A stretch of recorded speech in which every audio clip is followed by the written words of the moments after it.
Not yet. Now we're live. Hey, what's up? What is going on, everybody? This your boy Puff Comics 83, Sean. I'm not showing my screen because my internet's been acting up, so I don't want to freeze and have a weird looking face when I do. So, but welcome to the show, everybody. I have a man who's been here a lot on my show. Always welcome, Big Will Comics. What is going on, Will? Not much, man. How you been? Doing fine. And for the first time, if you watched Silver Age Sunday a couple months back, this man made an appearance on that show, and he asked me a few minutes ago, "Can I join your show?" And I was like, "Sure, man. I sent you the link." And now he is here. And what is going on, Kalis? Hey, How's it what's up? going? Good. How are you? Thanks for having me, man. No problem, man. As soon as you asked, I was like, "Yeah, you're welcome, man." So here's the thing. I didn't even know you were making a show, and I was like, okay. I just saw the link. I just saw the what's it called? The story, your Instagram story, and I was like, okay, yeah, I have to get into it. Especially since I've always wanted to go back on to Silver Age Sundays, but I work on Sundays now, so that's not really possible. Oh man, that sucks. Because I Yeah, remember when you first appeared on Silver Age Sunday, it was great talking to you, and I was yeah, like, "Man, it was really great knowing all of you. I appreciate it. And I big was shout out to Just a Little Podcast for letting me in that. yeah, I was like, man, we're gonna get a sequel with him on Silver Age, but you say you worked Sunday, so Funny thing is, I asked Cookie to get in the show last week, but it was already full, so I had to wait. I couldn't join, so I was just sitting in the sidelines and watching you guys talk. yeah, because he's been doing the rotating panels now, with money people coming in. But it's great to have you on the show, man. You're always welcome to come on the show if you want to come and talk comics and anything. I will whenever I have the time. I will show up. But then here's the thing. I'm just saying this for your live audience or for you to understand. Today, I really didn't plan on coming in. I was just planning on probably reading a few books and writing. Who's calling me? Wow. I have a phone call. I am so sorry. Let's Just go give ahead. me a moment. Let's go ahead. That's all right. So today we're gonna touch on the you see the ticker going by. Today is the birthday of Jack Kirby. He will be 104 years old. So if we strike up, talk about the life of Jack Kirby and some of our favorite works of his, and his storytelling and his impact, and not only just comics, but in everything in terms of the superhero universe and you know building everything worth of the MCU. A lot of that is his work being put on screen. So Yeah. that's definitely going to be an interesting conversation. Then after we talk Kirby, we're gonna honor Chadwick Boseman, and talk more about what he meant to just people in general, along with his movies. And we're not really going to try and delve into re- recasting the Black Panther and stuff like that. Nah, we're just going to focus on the man that is Chadwick Boseman, and his movies, his life, and what he accomplished. So, Sound like a plan, man. Sorry about that. I really am sorry. I was not expecting this all call. right, all right, bro. Um, okay. Going back to what I was saying, I really didn't plan on coming into this show, but I really felt like talking to you guys again. So I was like, okay, you know what? Fuck it. I'm gonna delay all the plans that I have today and get on here. Cool, cool. Because I would like to say, nice to meet you, Big World Comics. Nice to meet you, Candace. yeah. Um, when it comes to Jack Kirby, for me, I didn't start appreciating him until later on in life, like after he passed, and I started looking more into his work because while his art didn't grow on me. Seeing it as a kid, when I used to get those reprints of X-Men and Fantastic Four, I thought it was fine, but it didn't really interest me until I got older and started looking more deeper into his work. And especially when I would say the New Gods omnibus came out. And reading that showed just how that Kirby was just much more than an artist. He was a visionary. Like when you really look at it, he had a vision and he had a goal to make these stories much more important than just a regular comic book story. And his stories, whenever I read them, they felt grandiose and bombastic in terms of scale and how far he can push the limits of writing a comic book story, especially with New Gods and Dark Side and Apocalypse. There was a lot of like big things that happen, and he always narrates it in a way where it may be a lot of dialogue and a lot of narration, but it's also a lot of storytelling and a lot of information that's necessary for when you get later in the story, it comes back into the play. And when I read some of that, and then I read some of his Mr. Miracle, and I was like, now I see why Jack Kirby is revered. Not only as an artist, but as a visionary.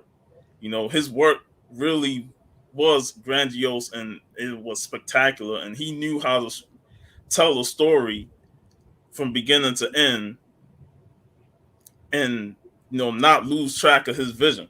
Now, sometimes there's always interference from the big wigs, and we've seen that in Marvel, where he would map out his story through his art and have notes, and then Stan Lee would change all that and just add his stuff to it. So Kirby never really could tell his full vision of it because Stan Lee was always overhead changing stuff. And then when he got to DC, they wasn't like enamored with his art because of the faces, of some of the characters, and of course Superman was known when he did Superman. They wasn't too happy with how he drew Superman, especially his face, so they had somebody else redraw Superman over Kirby's art. So Kirby never truly got respected, even at that time, for his art, by Marvel and DC. Even though they respected him, but they kind of disrespected him at the same time. True. And I always looked at that as it's the reason why it took years for him to finally gain respect, especially after he passed. Because I remember when I was younger, when he passed, I was reading some of his tops work, Night Glider, Bombast, Captain Glory, and the Jack Kirby Secret City saga. And I liked those stories, and I always associated them with Jack Kirby because his name was right there on top of it. It was Jack Kirby Secret City saga. And as I got older, like I said, I started rediscovering more of his older work because even if I liked that they were written by other people and had other people's art in it, but I wanted to see more of him, his art, and his writing. And I started gaining more appreciation of Jack Kirby within the 2000s to the point where the man is a legend, and he's a big reason why comic books, especially in these movies, are what they are because of the characters that he created in the 60s. The Marvel universe was built by Jack Kirby. Stan Lee co-created a lot of that stuff, but Jack Kirby was the visionary that put all of those characters together, and he drew all those characters. The man was unstoppable when it came to just drawing because that's what he did. That's what he does. All he does is draw. That was his life work. So just seeing how much he did in the 60s in terms of building the Marvel universe, it's huge in terms of impact, legacy, and just the amount of work that he was able to do within that decade. Yeah. It's funny. Oh, go ahead. You go ahead, man. No, so it's funny that you mentioned his legacy because Kirby created one of my favorite characters of all time, which is Mr. Miracle. And he also created the X-Men, Fantastic Four, I believe, yeah, Fantastic Four Yeah. and Captain America, Yep. who particularly are in my top 10 favorite characters of all time. And these characters still inspire me to this day, especially Captain America, just the moral compass of Marvel's universe. So I will always be grateful to Jack Kirby for that. Yeah. The great thing about Jack Kirby was never the best artist. Like, I mean, we could name a bunch of artists like Alex Ross, and other people off the top of our heads that are better artists than Kirby. What made Kirby special was he was able to do his art without making a mistake. He would put in one corner and then draw, and he was done. And he was able to do that. And he was able to do things so quickly and still at the same quality. It was amazing. And then he also had a vision, like you said, to be able to, when Stan would give him, an idea of a character or something, he would take it, make it his own, and then we'd see him come alive. And then he did his own stuff with Fourth World and some other things too. So that's what makes Jack Kirby so special, is because not necessarily that he was the best artist, but he was just able to do things that the others couldn't. And still, while his art is not the best quality, it's not bad either. It's still good art. Yeah, there's plenty of pages that I see where his artwork is average, and then he surprised me with some pages like, wow, that like I said, the grandiose, the scope of his art when he does those splash pages and he just shows the whole world is fantastic. And I agree, Will, that he's not the best artist, but for what he did, it was strikingly and it was visually pleasing, especially when he went to the scope of his whole artwork and telling those stories. And he also was one of the first to do a lot of the things that he did. Yeah. And like you said, the fact that he was able to work on multiple titles in that decade and just pump out all these books, and back then, it's hard to, at least even today's artists would be like, it's hard to even for them to keep up on one series, because of deadlines and stuff. Kirby was able to do that with multiple books at the same time. That's impressive. That really is. He was able to do, I think, interiors and covers on. I think he got up to multiple books a month. He was able to do FF. I think he did X-Men and Avengers. And Avengers. I think he did like 4 or 5 books a month. Most people can do one comic a month. Most artists. He was doing like 4 or 5. I mean, that's how much work the man could put out. I mean, between those 3 books, you had Tales of Suspense, Tales of Astonish that he worked on, Journey into Mystery with Thor. I mean, the amount of work he put in the 60s was just astronomical. Incredible. Yeah. No, I don't think anyone's done it since. No. And back then, like, there wasn't no like high detailed things like, every panel had to have a background and stuff. Like, most of the time when you look at the older comics, you just see the talking head, but you don't see no background. If there's a building involved, as soon as they go to the talking head for that panel, it's just a white background or something like that. So that's how they was able to continue to put in art. But still, Kirby put in lots of work just doing all these characters. And I understood some of the criticism, especially when it came to like DC and how Kirby drew faces, because most of his faces did look the same. Like you see all the books, and I'm like, man, that looked like Reed Richards on that. It looked like Xavier when he's bald. Yeah. So he had like the same faces, but then I can make that argument for artists that I've seen recently. They'll never change up their faces. So that's almost like something that when you have a style, it's almost as if you're gonna draw it in multiple books, in terms of the same faces and stuff. I mean, it's very difficult to switch art styles. So if you're just in one, it's really hard to just switch it up and make different characters or different character designs. But Yeah. he did the best he could with whatever he was given. And this man is just amazing. That's all I'm gonna say. And Yeah. you know, he was given like basically like cliff notes, and then he would expand them. You know, Yeah. like there really was like no Well, script for him to go based off well, as much. the entire Silver Surfer was an accident thought up by Jack Kirby. Stan Lee basically gave him the note of, I want the FF to basically have to fight God. And then when Jack drew that, he's like, okay, well, this dude this powerful, then he might need someone to come and like announce the presence, like, you know, a king would have his horn dudes and all that. So maybe a herald. Maybe we should put a herald here. And then Stan Lee's like, who's this? And then it, you know, boom, Silver Surfer happens.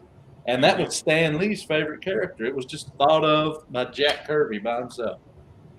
Here's the thing. I still say to this day, the design of Doctor Doom is probably the most unique design I've seen in my entire life. I didn't think I don't know how he came up with that, but it was just amazing. It was unique. It was unique, amazing. It was well thought of. And like I say, I will keep on praising this man until I die. And you know, Jack Kirby, you know, even before the Marvel universe and the Silver Age, you know, he was working during, you know, the 30s and 40s, you know, timely comics. You know, he co-created Captain America with Joe Sinat and Joe Simon. Simon. Yeah, that's right. I said Sinat. You know your shit. But he created Captain America comics, and you know that infamous cover of him punching out Hitler. Yeah. You know, it's a legendary cover. You know, iconic piece of work.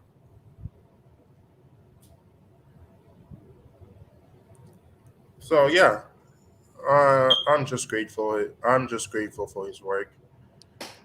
I think one of his best stories for me is just the fourth world with Darkseid, Mr. Miracle, High Father.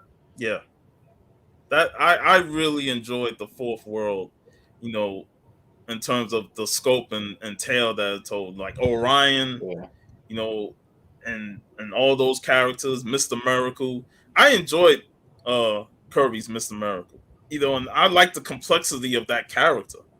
You know, go ahead. Funny enough, I never read that title. I'm still looking for it till this day, but I can't find it. I mean, I saw a lot of them at the con this past week. If you've seen what I posted today on Instagram, I took some pictures. They had a lot of Kirby, Mr. Miracle there. Some reasons I can't find it. For some reasons I can't find it. But if I look hard enough, I'm sure I can. I'm not really a massive fan of old art styles, but I'm making an effort to get. I'm making an effort to get the Fourth World and Mr. Miracle. I'll try to do that. Yeah, Oh, that Fourth World stuff was really good. And then Yeah, I love how the Fourth World now is. Who's the most powerful villain in DC? Well, most people would say Darkseid. Jack Kirby, man. and it's funny how he made his first appearance in the Jimmy Olsen title. You know, when he was writing Jimmy Olsen. Well, that was Jimmy the Olsen. cameo. It's actually Forever People 1 that's the first, but for some reason everyone goes after the Jimmy Olsen. I think it's because it's a Neil Adams cover. Yeah. But yeah, you can't. Oh, by the Etrigan the Demon. That's Yeah. fantastic as well. Yeah, it is.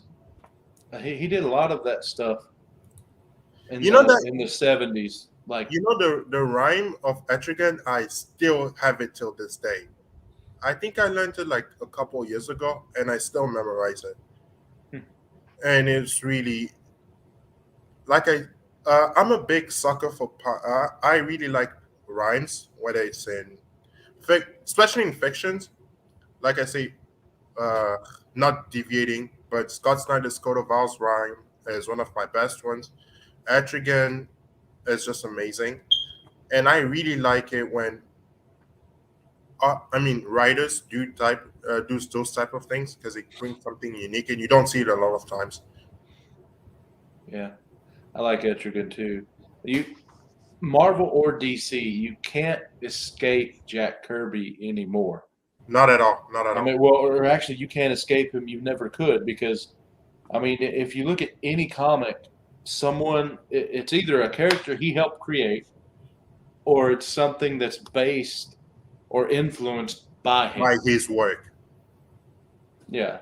I mean, you can do that with Stan Lee. You can look at something that wasn't influenced by him at all, and you can look at a lot of stuff, especially DC, that doesn't have anything to do with him. But you can't do that with Jack Kirby. Yep. Kirby's Fourth World pretty much changed the DC universe because when you really look at it, it was its own entity when he started out, and then It was supposed to remain. Yeah. Then DC saw that it's Kirby and you got Darkseid, so they interjected it into the DC universe so they could use those characters. Just like Marvel did, and took his creation away. So yeah, and that's another thing with Jack is that he always got screwed over by Marvel or DC, and he in the 80s, I think he went like more underground and started doing underground projects, and that's why you mentioned Neil Adams earlier. He was so aggressive in trying to get the rights for creators, to say they need to be acknowledged as the creators of these characters. Yeah. Because Jack Kirby got messed over in a lot. Yeah, he really got messed over. Yeah, both companies. And there was no Image at the time or any place where he could go. But by the time that came around, though, they did talk to him. And I heard Jim Valentino, I think, say that Todd McFarlane wanted to have, how almost all the books from back in the day had Stan Lee Presents? He wanted to have Jack Kirby Presents at the beginning of all the Image books. But then they decided not to do that. But they did get the blessing of Jack Kirby for Image being started when they told them what they were trying to do. Yeah, and he did have a book for Image called Phantom Force, which I have. Yeah. And they all... And he did something with Rob Liefeld, of all people. I used to have a copy, now I don't. But yeah, he did the cover, and you can tell it's Jack Kirby. He has that. Yeah. You can spot a Kirby really easy. You look at the faces, or you look at their hands, and that's how I tell.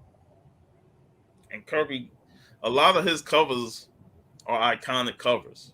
Like those Silver Age books that he did back in the 60s were a lot of those covers just fantastically drawn. You got your odd ones here or there, but of course, one of my favorite covers is FF49 and then 52. With Black Panther, that's still one of my grails to obtain. But I don't know if I'd say it's one of the covers that stands out to me. It is a grail. It's a great book. I love the cover though. But 49 though, that's the unstoppable monster, man. Yeah, 49 is great, 49. But I love 52 personal reasons. Yeah, personal reasons. Of course, Cap. What issue is it? It's not 100, but I think it's like within the first 10 issues where he's bursting through the newspaper. Yeah. I think it's 109, but that's a great cover. I believe that's Kirby. And then what was the Avengers cover where Dr. Doom is standing in front of him? That's a Kirby cover. And I love that one too. Don't know. Yeah. But I love that cover as well. And then there was a Daredevil one with Daredevil fight Captain America. Yeah. And another thing with Kirby is that he's so unique with his positioning of the characters that you think Captain America looks bigger than Daredevil on that cover, but yet it's just that because Captain America's closest to the viewpoint, Captain America looks larger than Daredevil because from that standpoint. Well, I mean, this perfect example of Kirby, right? This is Kirby. Yep. And that's just he's front and center with the bad guy. Everyone's going around him, but all your vision goes right back to Diablo. Yeah, it's really, really good. It's solid. I like it. Yeah. For its time, the art was really good. That's all I'm gonna say. Before I talk too much, I should just shut up sometimes. Good time, man. And then you had the Journey into Mystery 83 with Thor on the cover. Oh. That's another great one. Mm-hmm. The Thor covers he did was great as well. I wish I had some, but I do have the first appearance of the Wrecker, and I always liked that cover because the Wrecker is standing over top of Thor, holding his crowbar, like he's about to crush Thor's head. Yeah. But it's just such a visual cover, you know. And Jack Kirby knew how to deliver those type of covers, you know, throwdown covers, and then of course his iconic Kirby crackle, you know, within the book. Like he just knew how to put that in there and make it. People copy the Kirby crackle. X-Men 50. Steranko copied that Kirby crackle. Oh man, I must have forgot you, geek. I'll go ahead and send you a link. The more the merrier. That's all I'm gonna say. Well, he probably has a lot more Kirby examples to show than I do. But yeah, man.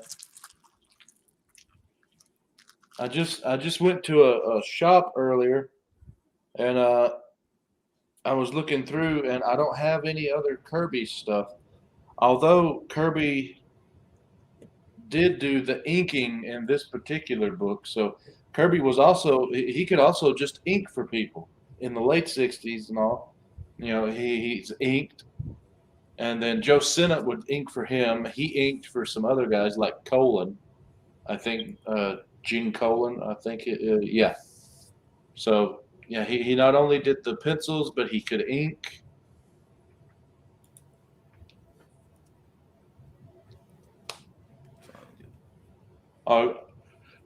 Jimmy can't, Sean.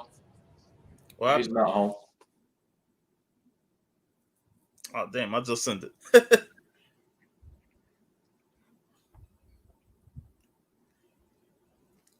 But yeah, Kirby was definitely influential in pretty much the entire Marvel universe. Oh yeah, and I mean, I think he basically created 1/4 of all the characters that's in it right now. So yeah, and like I said, when he went to DC and created his own stuff there, DC decided, you know, after Kirby left, like let's just interject it into the universe so we could have Darkseid versus Superman, because Darkseid was never a Superman villain until he came to DC universe, and then, you know, now people look at Darkseid as a Superman villain. Well, I hate how they screwed over Jack, but I love how the Fourth World stuff is now in with DC, because Superman needs something other than Lex Luthor and a shiny glowing rock. So Darkseid is a great foil because he's like a multiversal kind of threat, you know? He's someone that actually could put Superman and shake his boots, you know? And he's somebody that's actual world threat to Earth, you know, because he wants to conquer it. He wants to take it over. And you need that's where Superman would, you know, some of his villains be lacking, but whenever Darkseid pops up, you know, it's about to get real. You know, it's going to be a throwdown because Darkseid is that godlike character. And in the Superman animated series, the police guy was modeled after Jack Kirby, Yeah. And then he got killed by Darkseid. And when they did the grave service, they drew in like Stan Lee and Steve Ditko Yep. and some other guys in the crowd. Yeah.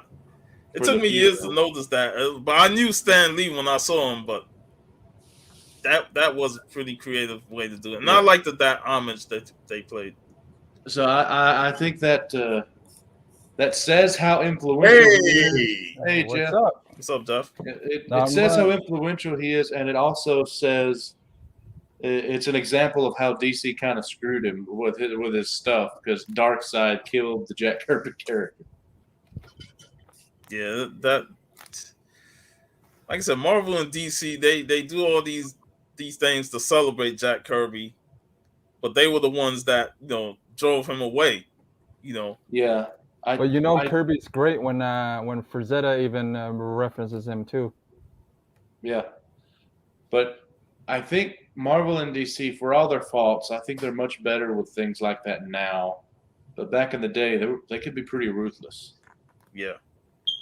They still are. Yeah, I mean, it's great that they're finally acknowledging some creators.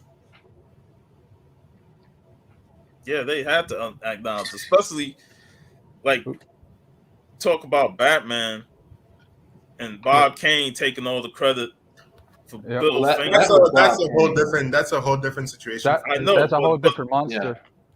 Yeah. But still, somebody else screwing over another person is basically what it was back then. It was just a ruthless business, whether it's one person or whether it's a company. I will say this till this day. DC screwing over Alan Moore was really, really bad. I'm just gonna say it. He was especially with the Watchmen, everything that happened with the Watchmen, making sequels even though he didn't want it. Yeah, because it was supposed to be its own thing. But DC kept making new printings of the trade paperback so they can keep the rights. Well, I mean that's a shady deal, but that's also Alan Moore. That's a victim. Take care of himself and read the fine print. Like he should have known, hey, I need to change this, or they're just going to keep printing and make money. Yeah, he was a victim of his own success. That's the thing. Yeah. I mean, so some of that's his own fault, but yeah, DC kind of screwed him a little bit there. And that's an example of. I love how the fourth world is interjected into the main universe, but I don't like the idea of Watchmen doing the same thing. I was just about to say Watchmen is this other thing. I was just about to say that. I mean, Geek, when you look at it, I'm just going to say this. The Watchmen movie was not that good. That's what I mean. My own opinion, it wasn't that good. DC, I don't think they screwed Alan Moore so much as they did what they were allowed to in the contract that he signed. And that's kind of on him to read that. I mean, yeah, that makes sense. But, okay, they didn't actually destroy his art because he could gain millions of dollars from this, but he really doesn't want to. Yeah, that's his own choice. He doesn't want money from the stuff. He doesn't want money from this guy. I think the main issue with him is just he doesn't like the business of comic book companies. So that's why he never accepts anything from them anymore. He don't want his name on the movies that they do of his work. So he still does comics though. He said he would never do comics anymore after that the stuff with DC anyways.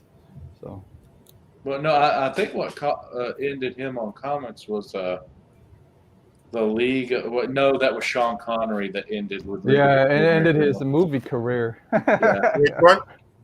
League of Extraordinary Gentlemen. I don't know what that is. I'm sorry. It's an Alan Moore book, The League of Extraordinary Gentlemen. Oh.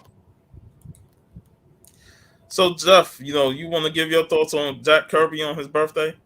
Jack Kirby's a you know what I mean. Like you guys said earlier, he created a lot of universes. You know what I mean, like new gods for every. You know what I mean. Anything that has to do with pretty much Marvel, you know, he created. Anything that has to do with God type stuff in DC, he created pretty much. You know what I mean? So, and then you know he's great when Rosetta even you know references him, like saying you know he's one of the great ones. You know what I mean? So that's mostly what I gotta say. I mean he's a great great art. I mean like Will was saying, he's not the greatest artist, but he could actually write too, didn't he? Didn't he write stuff too? Yeah, he wrote a lot. Yeah, he wrote and drew. Not a lot of artists can say they can, you know, do stories and draw At a the whole same comic time, yeah. a whole comic at the same time. Not a lot of them can. So One series that I never read, and I did read the reprint of it, but I never read the whole thing of it, was Commandy. And oh yeah. a lot of the older comic book YouTube guys, when I first started watching YouTube, they loved it, that book. That was like one of their many favorite Kirby books. And you know, it's just how Kirby can just take any concept and make it his own. And you know, the Commandy series touched a lot of people, you know, who read that growing up, and they revere that series as well. Yeah.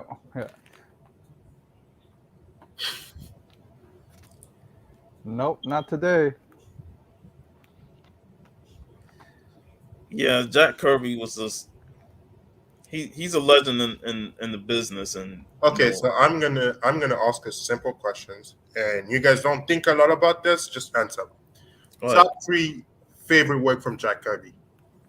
Top 3 favorite what?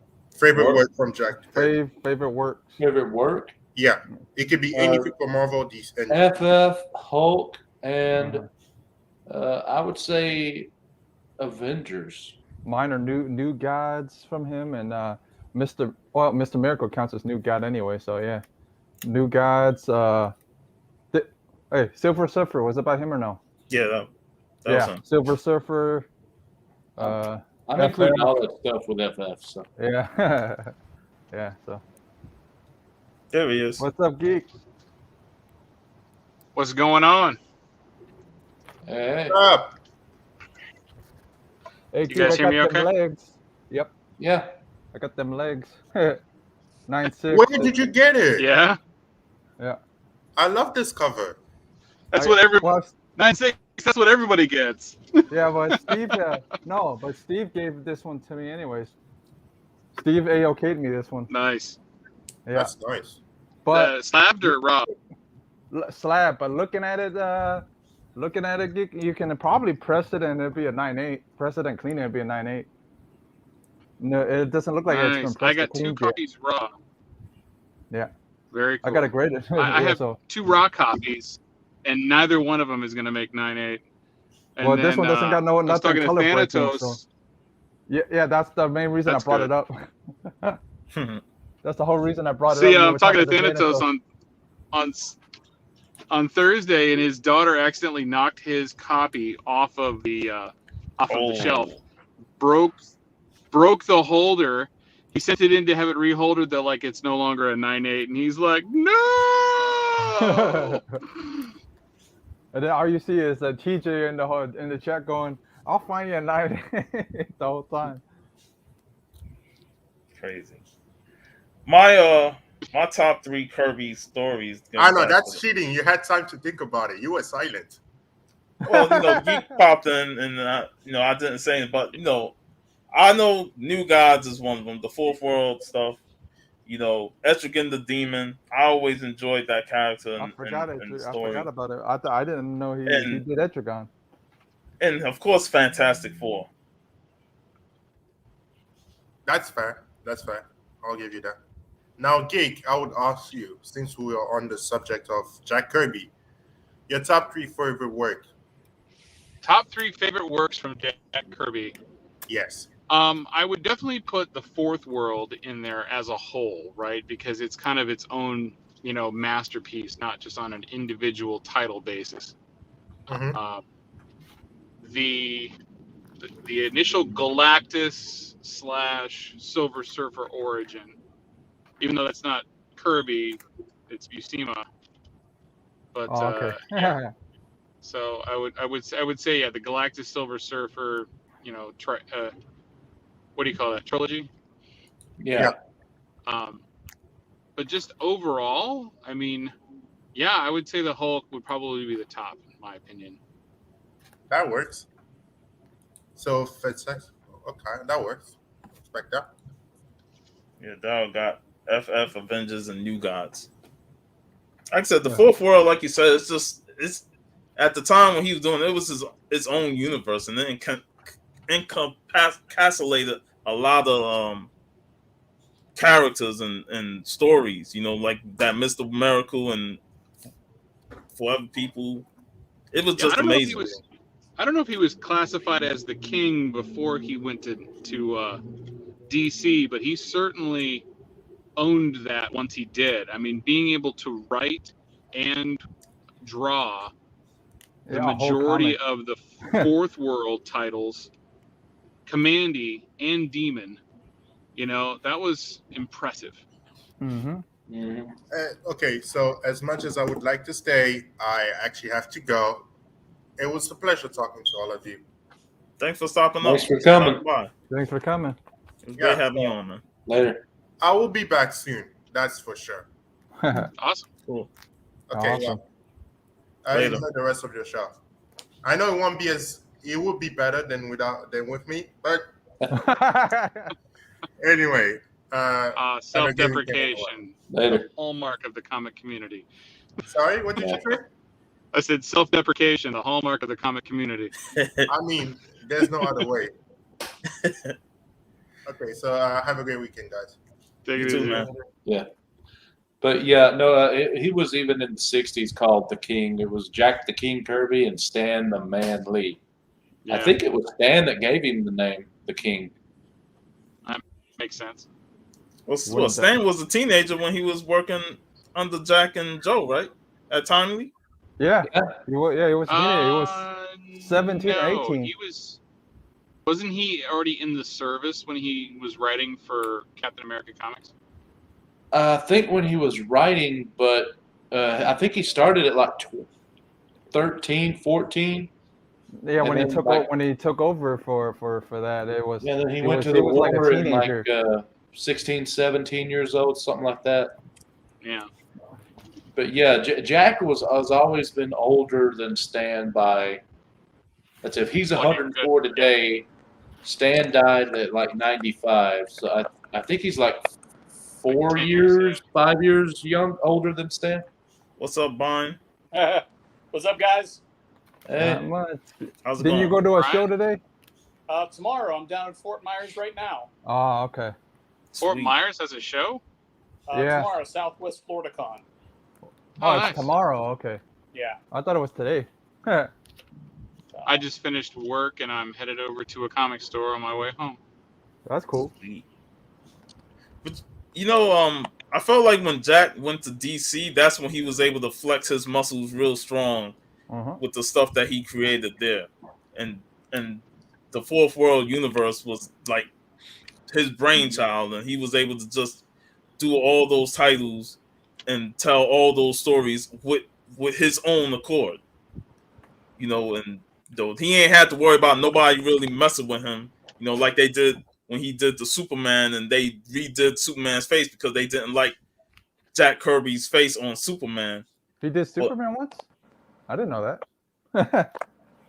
Yeah, I remember that story. I forgot the artist who redid the Superman face, but I know they didn't like how he drew Superman, so they had somebody redo the face. But when he did the fourth world and stuff, that was his own artwork. Nobody messed with him because it was his own work, and he was able to really show his muscles when it came to just drawing a story and writing a story at the same time and telling multiple tales with all these characters.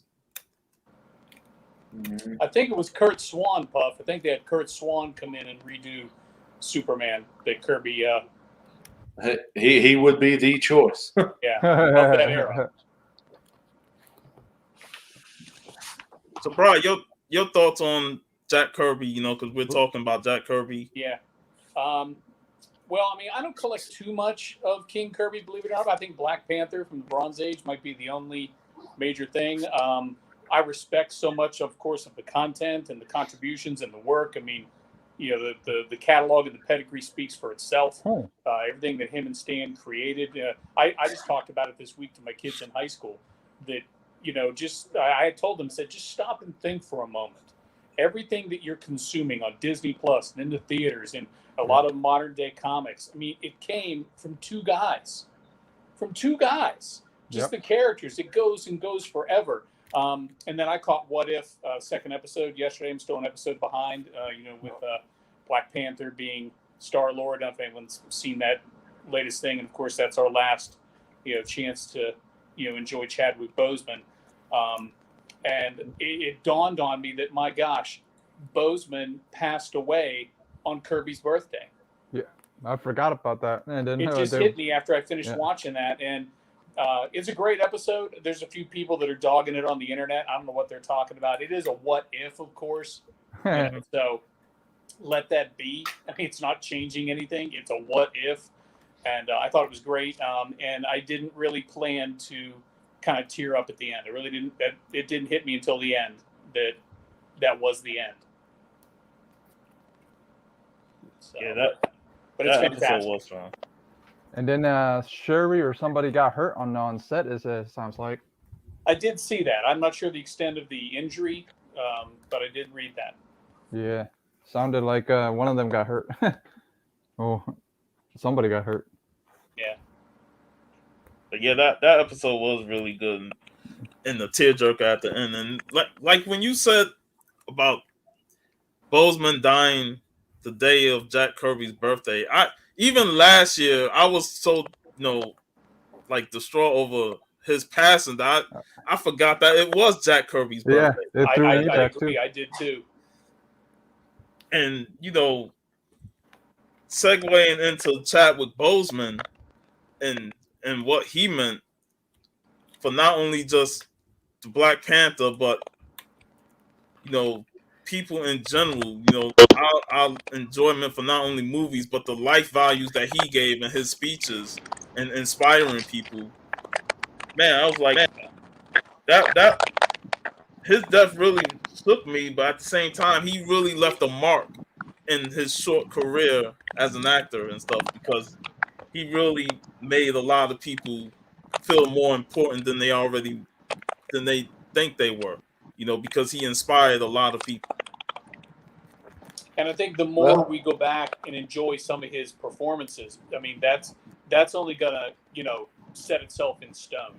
The contributions he made, and of course, both on and off the screen. It's such a tragic loss at such a young age.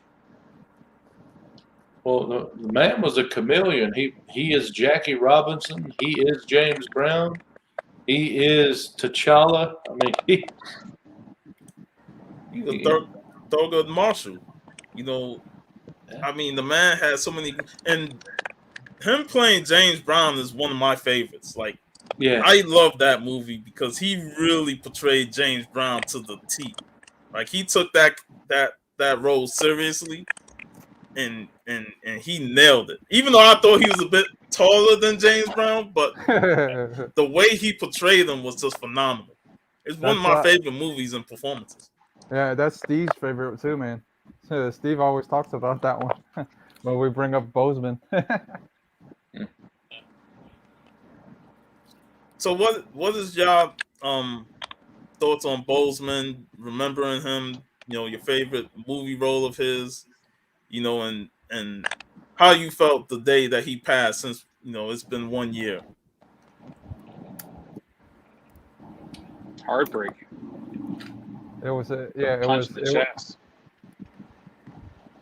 Definitely it was a little weird.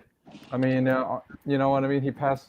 Nobody knew he had cancer, man. Like, nobody, like, not even the public, man. No, only his close family knew, man. Like, nobody knew. I mean, the fact that he had it for 4 years and was able to still do movies was, astounding. Yeah, I mean, And imagine he had it when he was doing Black Panther. That gives me more respect for him than anything. He was doing all those stunts still with treatment.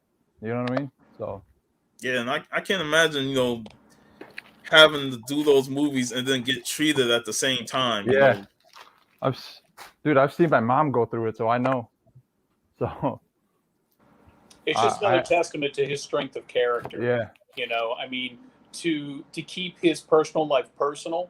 I mean, so many people just put everything out there, and I know we're an internet, crazy public. I know we want to know everything about the people that we admire and the people we follow, and I get all that, but we never had that level of information or intimacy with people growing up. We didn't know all their business. Yeah, when we were kids, we didn't have that. Now the Right. kids now, man, it's like they want to know everything. Yeah. And because they're used to people giving them everything. And Yeah. just think how much we give people that we don't even know. We give everybody so much stuff. And for him to keep that, play that close to home and just keep that inside and not, draw anybody else into it, again, just shows a class act. All the way from start to finish. And it is just so sad that we lost him. he was always humble and generous and kind to everybody that talked to him, and that's just made him such a likable person. That you hated to see that such a great man like him gone. Considering that what we saw of his acting ability, what we saw for what he does for the people in terms of his charities and stuff, and what we could have seen down the line, in terms of his movie roles. His stuff that That's he a did very in the good point. five. It's just, I can't even imagine what he would have accomplished afterwards. Mm-hmm. Yeah, because the sky was the limit for him, and Yeah, he could have won. Did he win? Did he ever win an Oscar before he passed? I don't think so, right? not to my knowledge. Yeah, not Nominated mine for either. Jackie Robinson, I believe. Was he nominated for that I one, think but didn't so. win? Or maybe it was a Golden Globe. I'd have to go back and look. Yeah, I think it was only a Golden Globe that he won. I don't think he got an Oscar, but imagine if he was still here, he would probably be Oscar bound now. You know what I mean? All the movies he would have picked. I was saying maybe he could have got one for his last performance in Ma Rainey's Black Bottom, because Yeah. he played the hell out of that role. Even if I was upset at him at the end of the movie.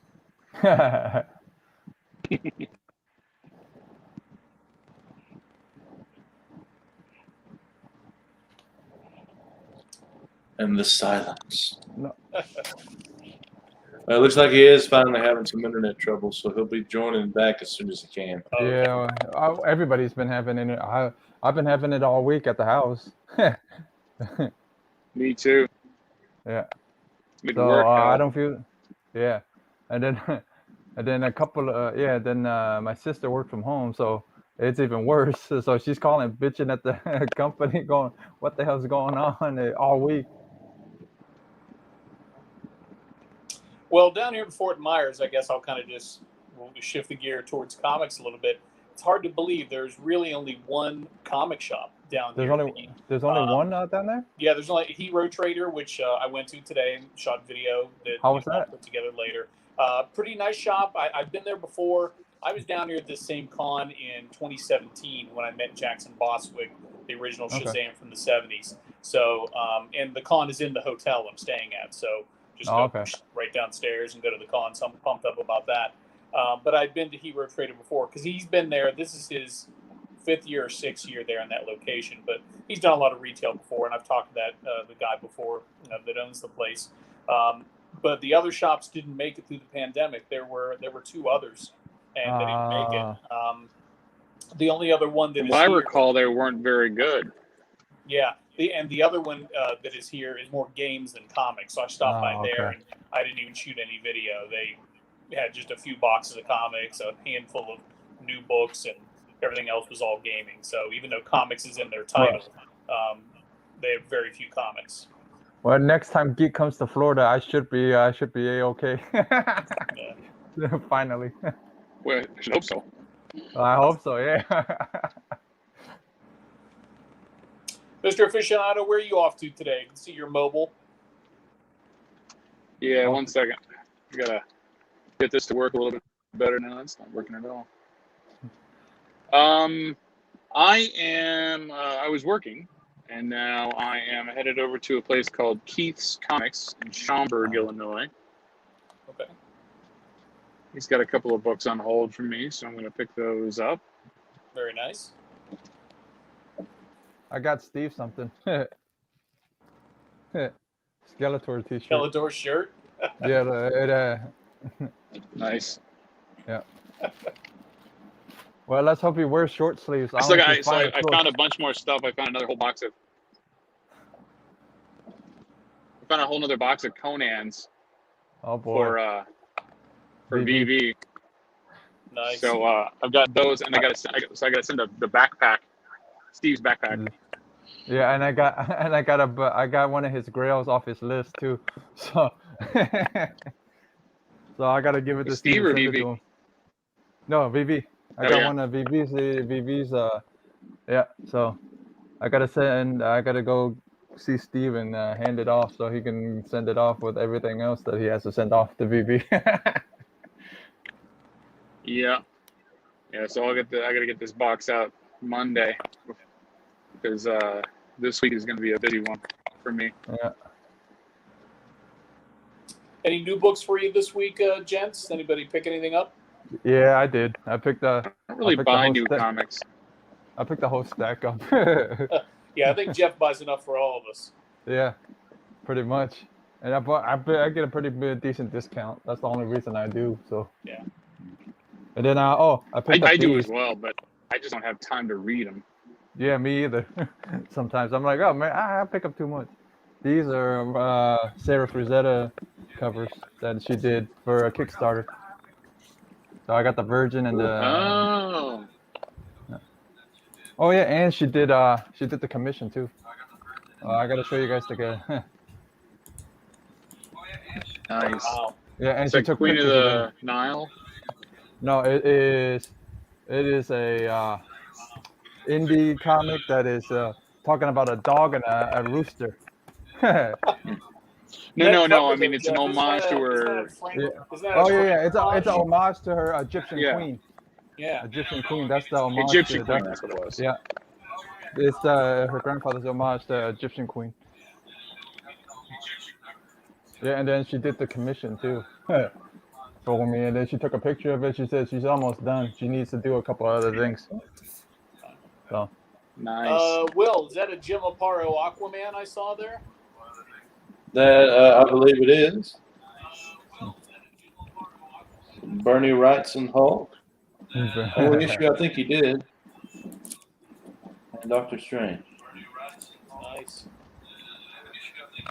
Got the mad echo going on. If somebody got the.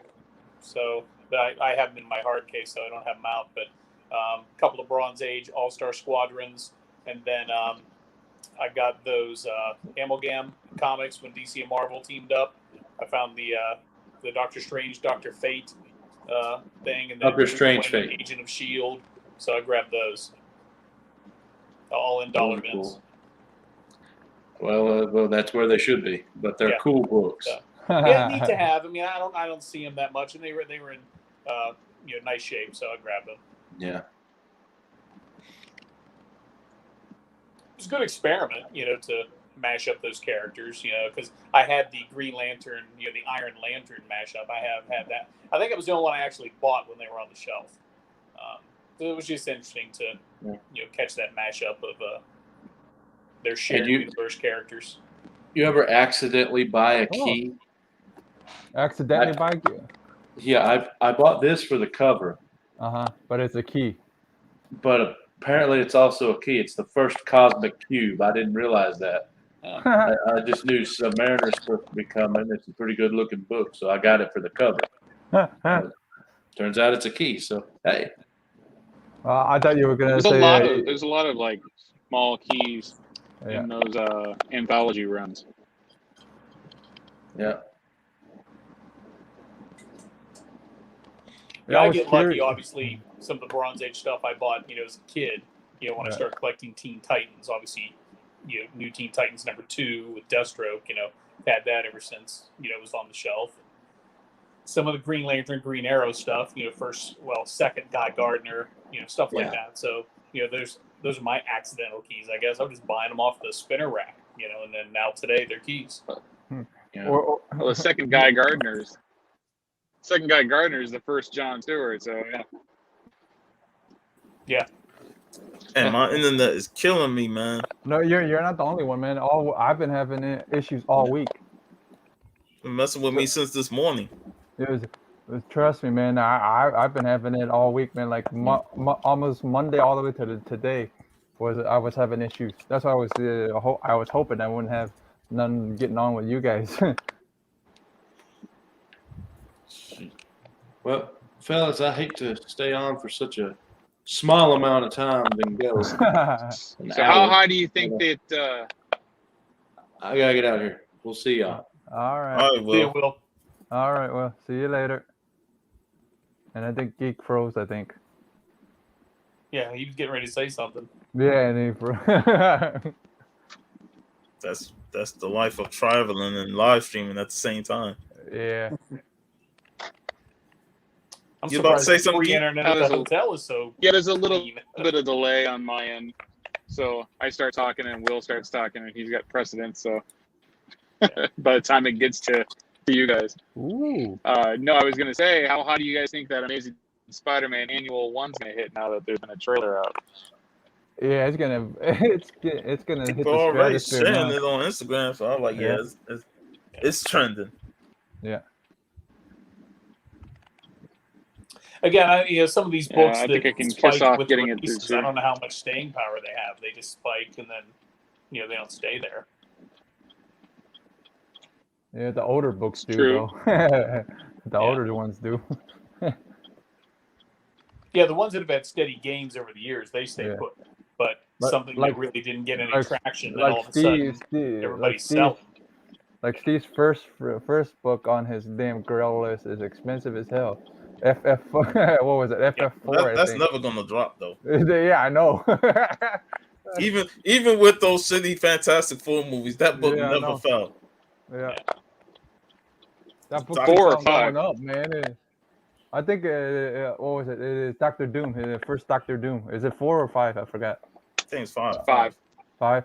Yeah. But now 4 if is Doctor Doom turns Submariner. out to be the big bad in the Black Panther sequel, that book's going to see new heights. Yeah, because And then Steve 4 already will drop. Yeah.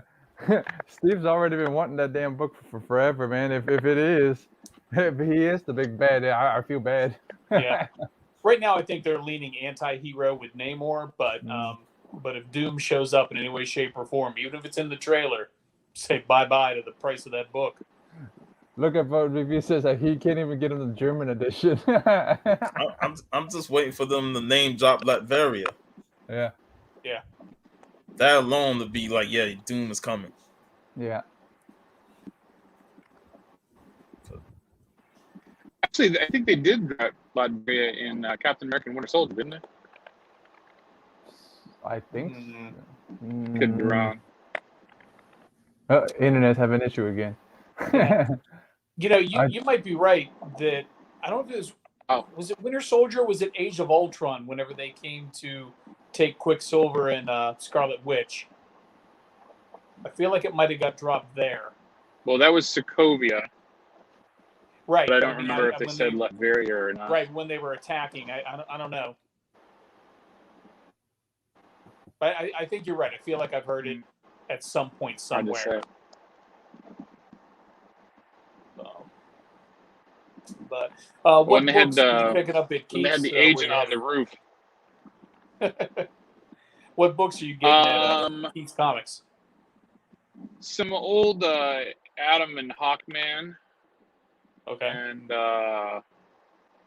there's one of the Marvel T-shirt variants that I'm missing. I think it's the Thor one. I still got to find the Thing and no, it's the Thor and Thing that I don't have. I think this one's the Hulk one that I need. Okay. You guys remember those from the Marvel Legacy variant run? Ooh. They'd done the Jack Kirby T-shirt covers. Ah, So it was the oh, same art that they used on the T-shirts back in the 60s and 70s. Mm-hmm. You can still find the ads actually in the books if you look for them. Oh, okay. So this is before the Disney acquisition. way No. before I think. Well, Marvel No. Legacy. Okay. Well, I meant the T-shirts. The T-shirts. Oh God, yes. Way. Okay. Like I said, back in the 60s and 70s. Okay. So if you look at some of those books, you go through the pages. There's interior ads, either near the back or in the middle, that show these T-shirts off. And they did a selection across all of the titles out at the time that they were doing the Marvel Legacy stuff, where they went back to the legacy numbering and all that. Right. And they released these variants. They're like 1 in 10s, 1 in 25s, things like that. Just depending on the print run of this series. So there's Marvel 2-in-1. When the Thing and Human Torch came back, and they were looking for Reed and Sue Oh yeah. to get the band back together. Yeah. So there's one. It's got the Thing, like walking away, and it says the Thing's back. Pun intended. Yeah. And then there's there was an Iron Man one, an X-Men one, Doctor Strange, Hulk, Daredevil. Yeah, so I got most of the rest of them. There's 3 left for me to get, and 1 I'm picking up here, and 2 more I got to track down. They're cool little variants, novelty. Yeah. Jeff, have you decided if you're going to Daytona Beach Comic Con in September? Yeah. Me and Steve are going to Daytona because of Tom. Tom's going, so. But Right. let me know if you need anything from Tom. I'll email him books that you need, and he'll hold them to the side if you need it. Okay. If you want. Yeah, I'll do that. Yeah. I'll do that. Yeah, let me know, and then a lot of Tom's books are in good shape all the time. So. Yeah. Who's Tom? Tom and he runs Pop Culture. What is it? Pop Culture. It's one of the little booths. Yeah. That in cons and stuff. But he used to do MegaCon, but table costs way too much to do. He said he's always worried about making the money back to pay the table off, so he doesn't do MegaCon no more. He's the guy that you guys were saying he's got everything. Yeah. He got anything and everything, Right man. Like all the Vampirellas, my whole run I probably picked up from him. Like at least half of the Warren run I picked up from him. At least half. Really? Yeah, I got a bunch I still got to get from there. Yeah. But, so question for you. Okay. Ybor City. I keep hitting those guys up on Instagram about the Torchies and the Sally Forth run that we talked about, and nobody answers me. So do I need to just call them up on the phone, or? No. Normally they'll hit you back up pretty quick, but I don't understand why they didn't. David, just say hey Dave, like say hey Dave in the message. He might answer, but he might answer better or something.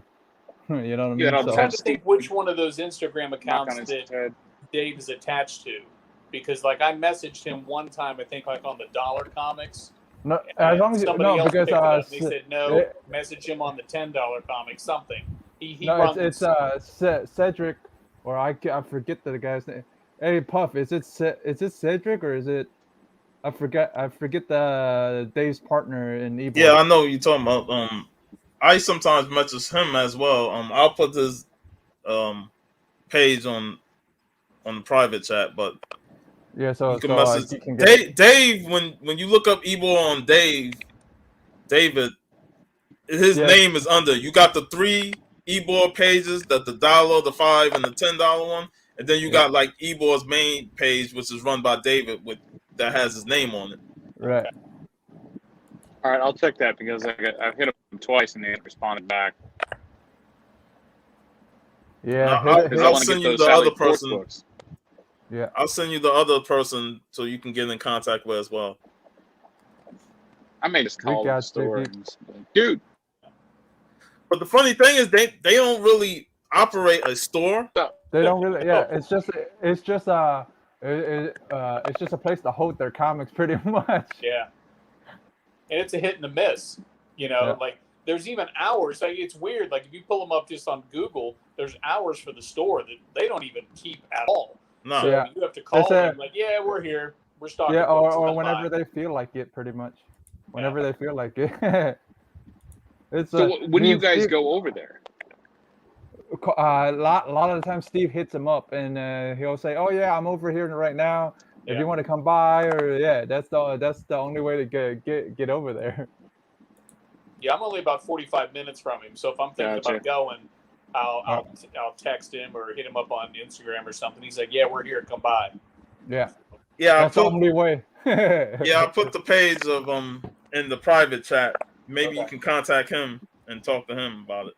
Yeah, talk to them both. I'll also send you his link, Jimmy, on Instagram. All right, cool. Yeah, send it to me on Instagram. Yeah, that way I can see it later. Yeah, but I'm would going be to Daytona. preferable. But if that Fort Myers one is tomorrow, I might just hit it up tomorrow. I might just drive up there. It's a nice drive. You know, I mean, Yeah. once you get past all the 275 BS that you're coming from, Yeah. get on 75. It only took me a little over an hour to get here. You Okay. know, so Yeah, I'm thinking about it. Let's see if Steve's up for it, and I'll drive. I don't care. I'll pick him up. I said we're going here. most of the celebrities have canceled for tomorrow, even though they're still advertising them on the page. I think Trini Roberts is the only person that I know of as a somewhat of a name that is still going to be here. You know, she drew a little bit of Wonder Woman in the 80s, so I'm sure Magic Lasso would be geeking out over that.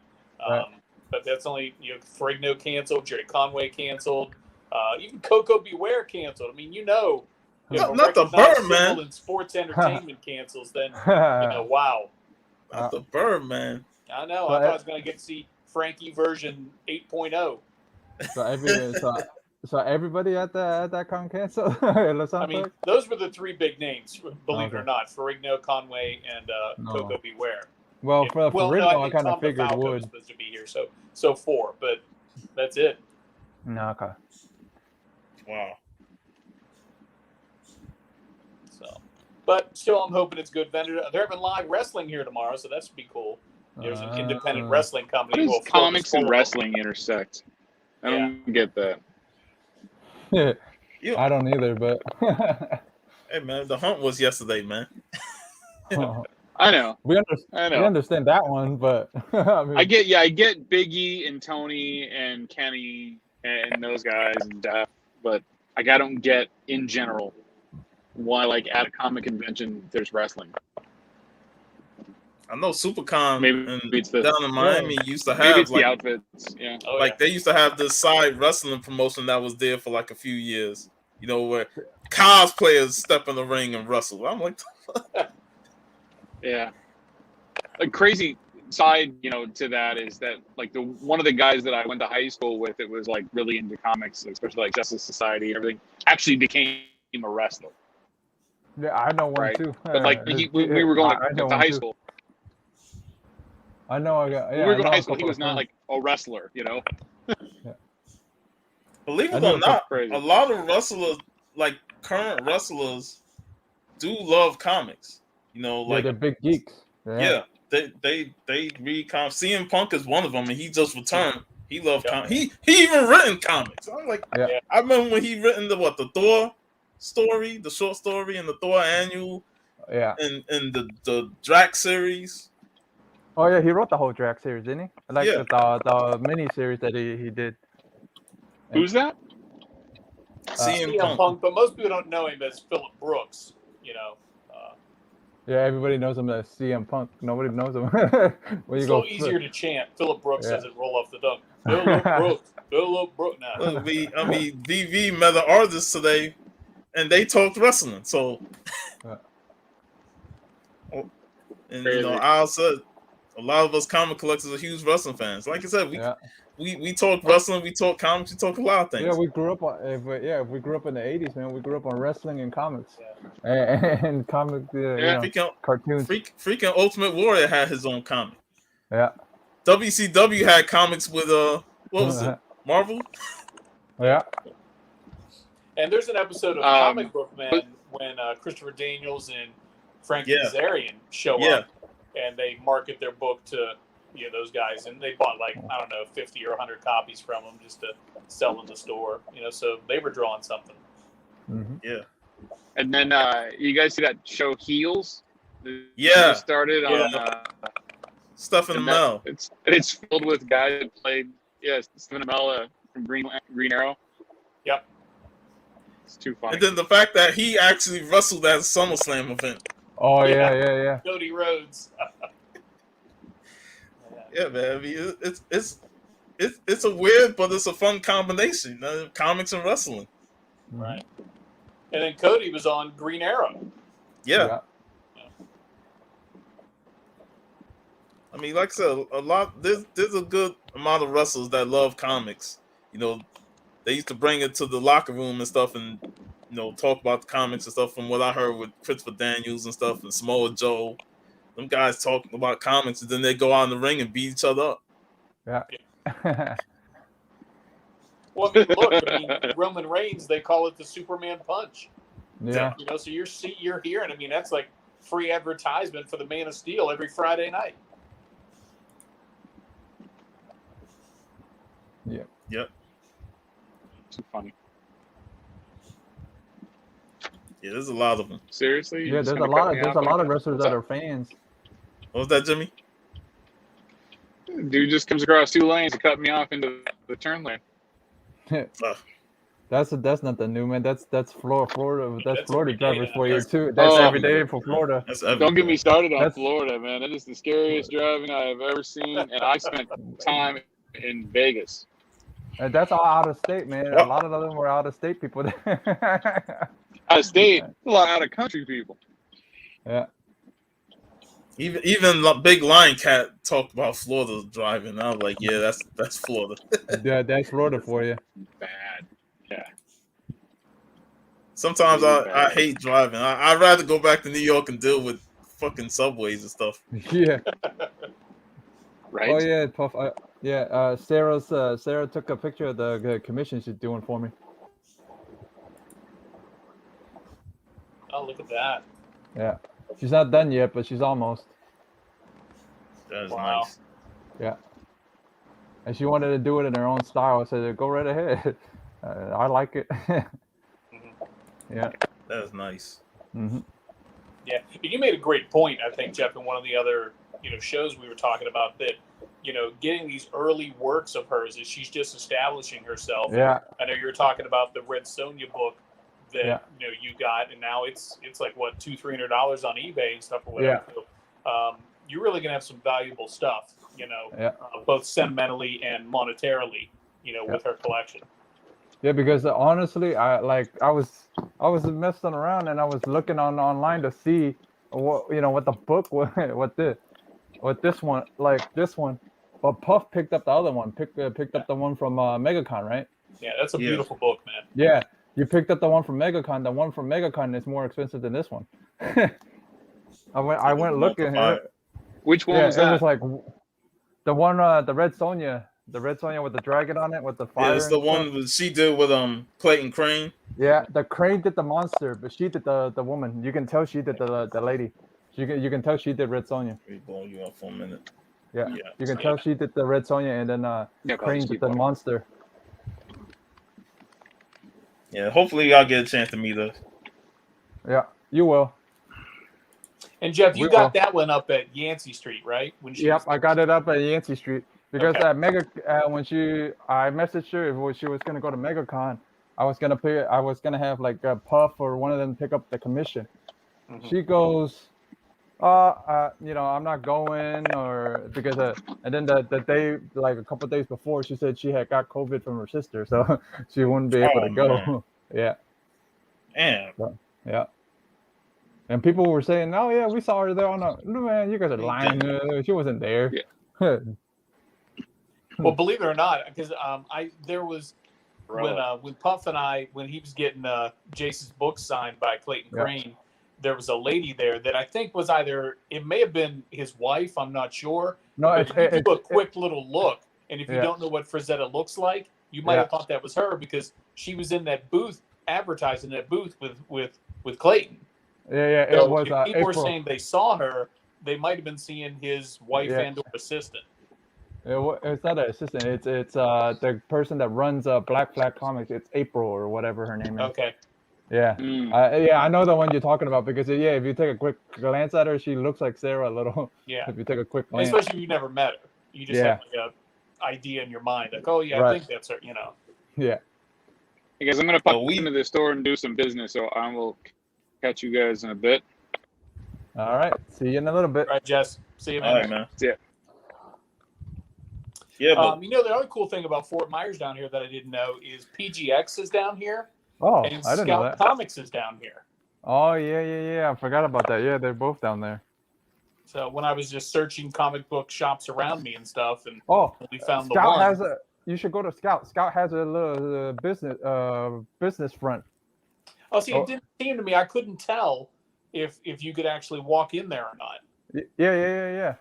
I forgot about that. Yeah, but you should be able to. I think either they're moving locations right now or either it's still open. I forget.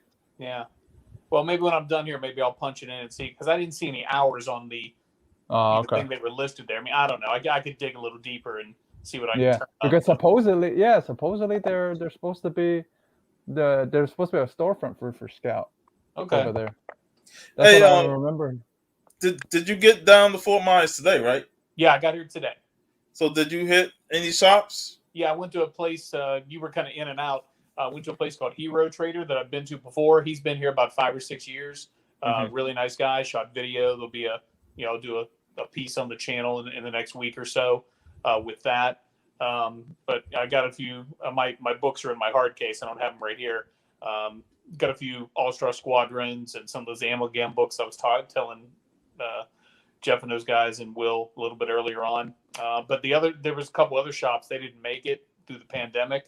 They were here in 2017 last time I was down here, but they've since closed up.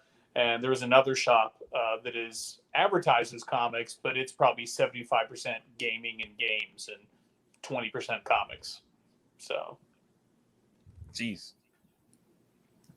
But next week I'm going to Texas, and I'm going to shops over there. So I'm pretty excited going there to visit a friend. I don't know where. Yeah, I don't know where you're gonna be at, but there's a place called Bedrock Comics out there too. Okay. I'm going to Dallas, and John Neville said I need to go to a place called Half Price Books. So I've already got that mapped out. Yeah. Yep. Yeah, he mentioned Half Price Books yesterday on our stream when we talked Last Dragon. Yeah. Oh yeah. I'm surprised you guys couldn't get who was it? That guy that wasn't I couldn't get him on. He's gonna be busy. So I couldn't get him on. I was hoping so. I know. But it was fun yesterday. Me and Steve, and hopefully you, Jeff, we looking outside of just cons to just link up with John and have a day where we just go hunting. That's cool. I'm down. I'm down. Buying any day, because I want to do it on a Saturday, probably around November. Because I know I got a vacation after Thanksgiving. Yeah, November, not anytime, as long as it's not the first Saturday of first or second Saturday of every month. I'll be okay. Yeah, it's the second Saturday of every month. Because I have to work that one Saturday every month. So as long as it's like a couple of Saturdays, but after or before, I'll be okay. Like maybe we can plan on that then, Sean. That after Thanksgiving, one of those Saturdays, because I want to come up your way and hit Epic and some of those shops that are up that way. Because what else do you have up there? Is Kingdom Comics up by you too? Tito? Is that too far? Oh, the store? I'm not sure. I know I have Epic. You got Sci-Fi City, which Jeff knows of. Right. Yeah. The 50 we got the Coliseum, which is in a new location on 50. Okay. It's not in the yeah. it's not in the mall no more. Like when okay. me and Jeff went there before. Right. It's not in that mall. It's in a new location. And then a comic shop. I haven't been to a comic shop in a while, but if you know a comic shop, it had a bar in It has a bar in the back and because I want Gods to take and Monsters. huh? You mean No, Gods no. and Monsters? There's Gods and Monsters and there's A Comic Shop. A Comic Shop they both have bars in the back. Okay. Yeah, Gods and Monsters is more on International Drive. I've been Yeah. there before. Yeah, because I did a video for that. It hasn't. That's another one. I was telling Jeff, I've got so much content that I've been shooting. I mean, That's the whole reason. I'm man. probably You gonna got have enough enough content to get me through the end of October. Good. Awesome. But a comic shop, I ain't been there in a while. I haven't been there since. I know before they have they used to not have back issues, but I've heard recently that they added back issues. So I'm interested in going there to see how the store looked. Yeah, me with too. back issues. It's small. I remember last time isn't it small, man? Yeah, it's not that big. Like it's one like big aisle.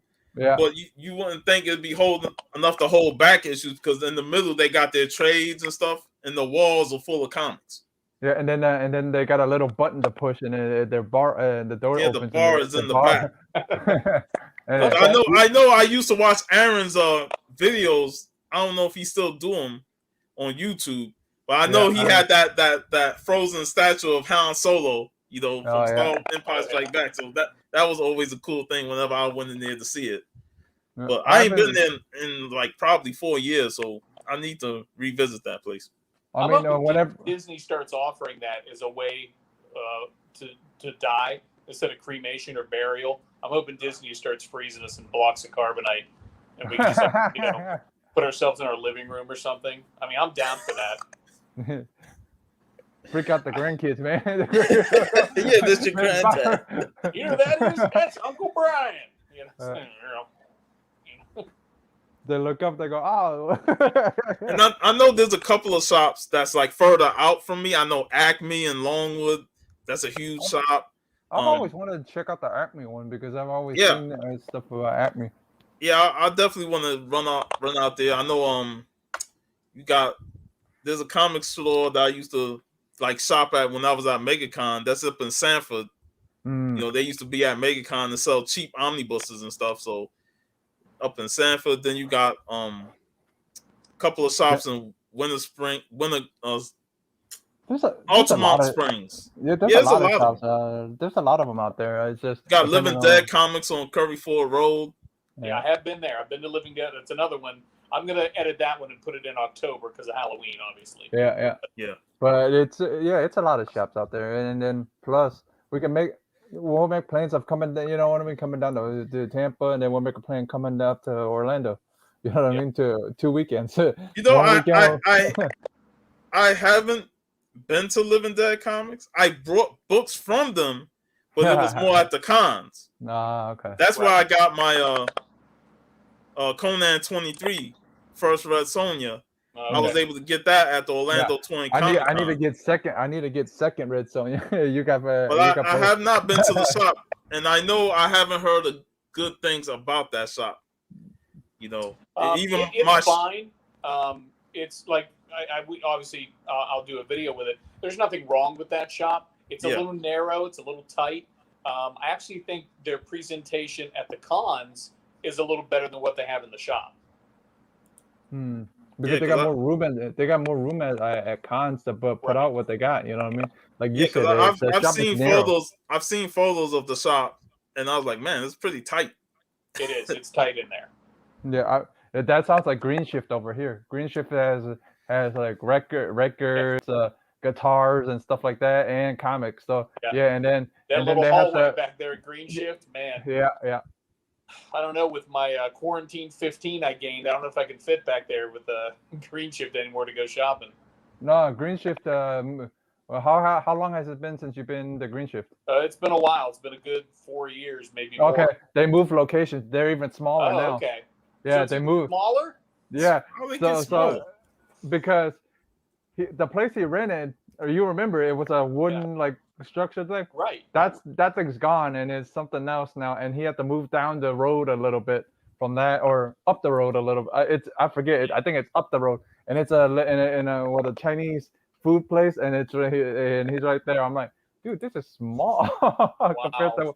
But yeah, and then he only has comics on one side, and then music stuff on the other side. It's like, yeah, and then he has comics in the back. But if you want to see it, you have to tell him to bring out boxes and stuff. But yeah, I missed the old style where you can walk back in the hallway and all that. Yeah, I missed the old shop. I even told him, I missed the old shop. There's even a shop in, I think, Altamont Springs called Comics and Guns, where they sell comics and real guns. That's only in that would Florida, make man. sense in Florida. Only in the South. Only in the South, where you can buy a gun and a comic at the same time. Yeah. Because sometimes my ex store owner, Epic Comics, Armando, he does comic runs on Saturday. He go out with his friends, they do comic crawls and hit up shops, and that was one of the shops they visited.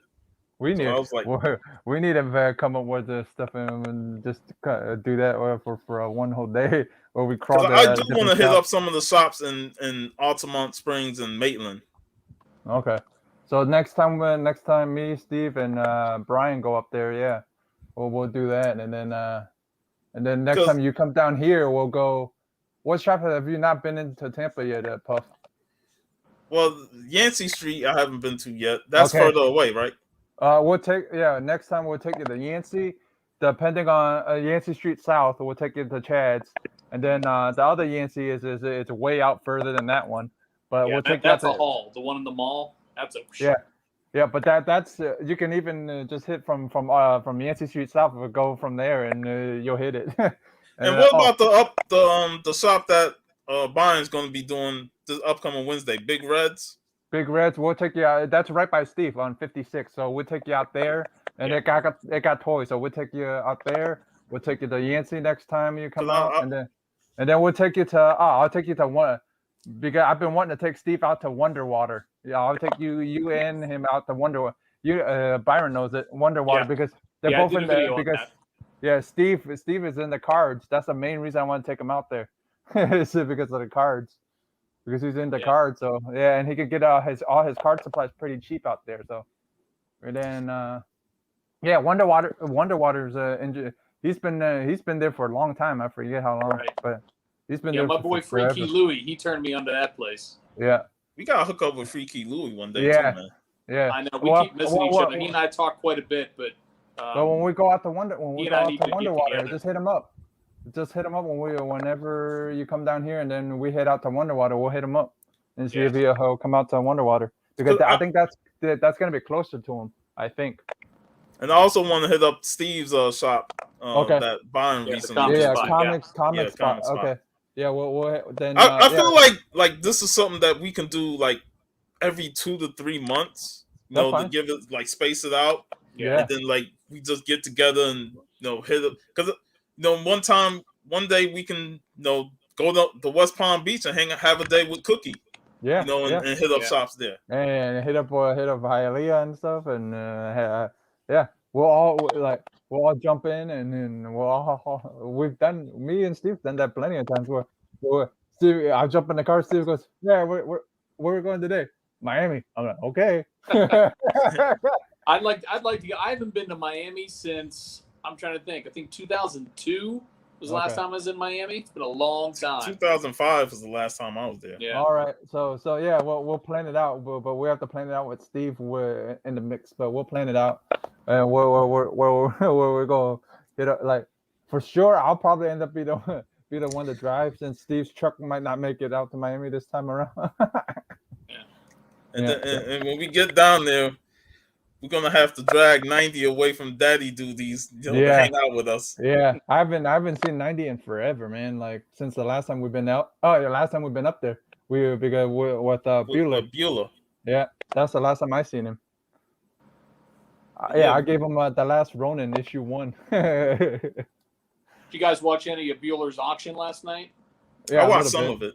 Some of it. It was 4 hours, man. I watched I think an hour or so, or an hour or two. Now, how much of his collection is he planning to liquidate to fund this whole life on the road venture of his? VB. Well, we'll all kickstart a plane ticket for VV. I don't know. Like, it kind of felt like I always thought Bueller already sold most of his collection, so I'm guessing he's just trying to offset what little he got left. Yeah. I mean, 'cause I'd like to think he's going to hang on to some of those big books. Because when I first met him over a year ago, he's going to hang on to he's the got big. a lot of Iron Man books and stuff that he and I haven't. But me and Steve found out the Iron Man books are not his. He's actually holding it for his daughter. His daughter wants all the Iron Man books. Okay. Right. So those Iron Man books are for his daughter, and then I think he's gonna hang on to all the big keys that he got, but I think he's gonna sell off the rest. Right. Hey, VV, if you do that, I'll add to it. Yeah, me too. I'll contribute too. Hey, if we can get Steve a group book, I don't know how we can't get VV a plane ticket. Yeah. Yeah. Let's plan this. Okay. Just make sure we don't put him on Spirit Airlines. Yeah. I flew that once, and I really thought I was on some kind of like chicken plane to Honduras or something. I mean, it was crazy. Dude, it was horrible. I've flown it twice, and it was horrible both times. Yeah. One and done for me, brother. Dude, I did it twice because cheap plane ticket, but the second time I didn't know it was Spirit. When I bought the ticket, then I looked, I'm like, son of a. What's funny though is I think now they lean into it rather than trying to like change the public perception of it. Yeah. They're like, oh yeah, it's crazy, it's a shit show. Fly us. Yeah. I think that the last time I flown it, I was scared shitless because we had turbulence in the freaking plane. I never liked flying, man. No, but flying with Delta or one of the big ones is fine. It's just flying with freaking that one is freaking like, where the hell did you find the plane? You know. Oh yeah, Puff, you popped out when I showed what I picked up Steve's late birthday gift. Oh, the Skeletor shirt, sweet. Yeah. See, I got the Asian word. They got I think they're Korean words on there. But I hope he likes short sleeves. He likes long sleeves a lot. I got him a short sleeve. I only could find a short sleeve one. I hope he likes short sleeves. Everything he wears is long sleeves. I've never seen him in a short sleeve shirt before. I think once or twice. I think. I love it, man. Yeah, it's a Skeletor shirt. What's not to love?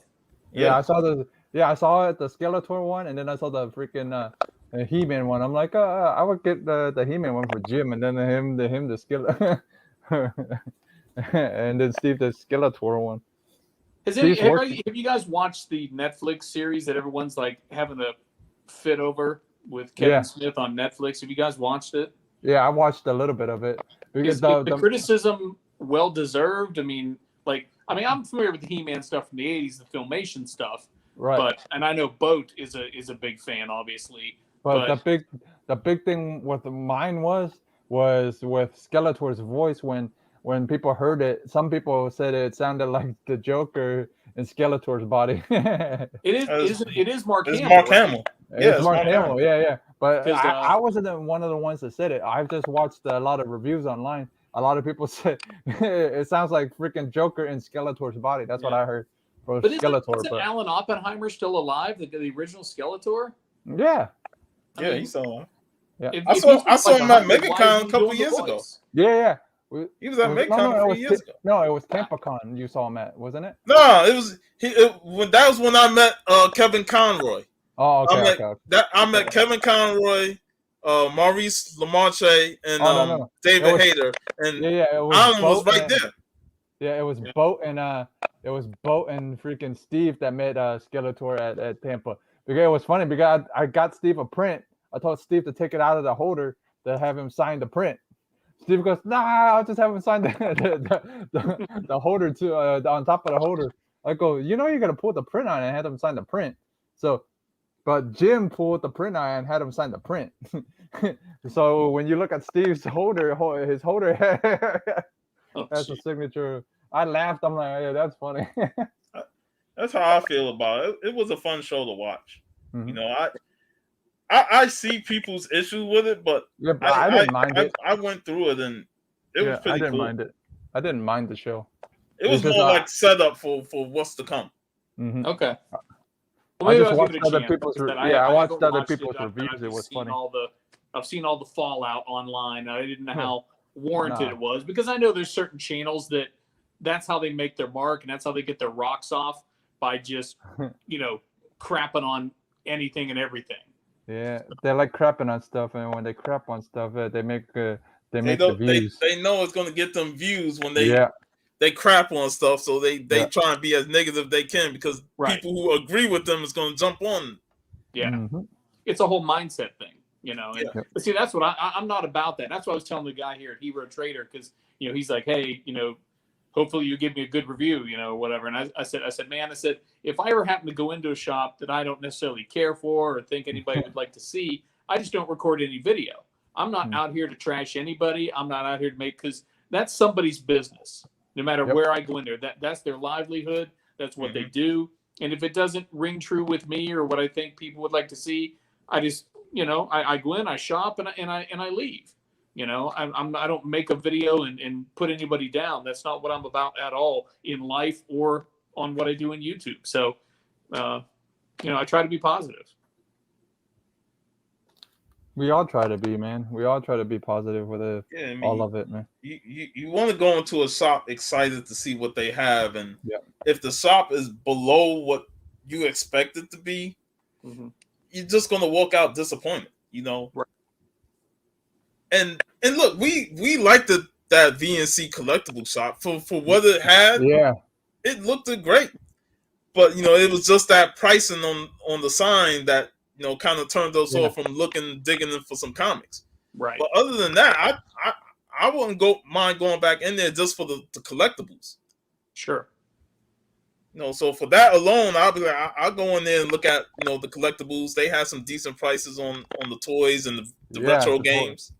Yeah, on those, with the comic wise, it was a different story. But you just want to go into a shop and experience something new and different. That's why I liked a comic shop, because it had a bar. It was something different from comic shops that I knew down here.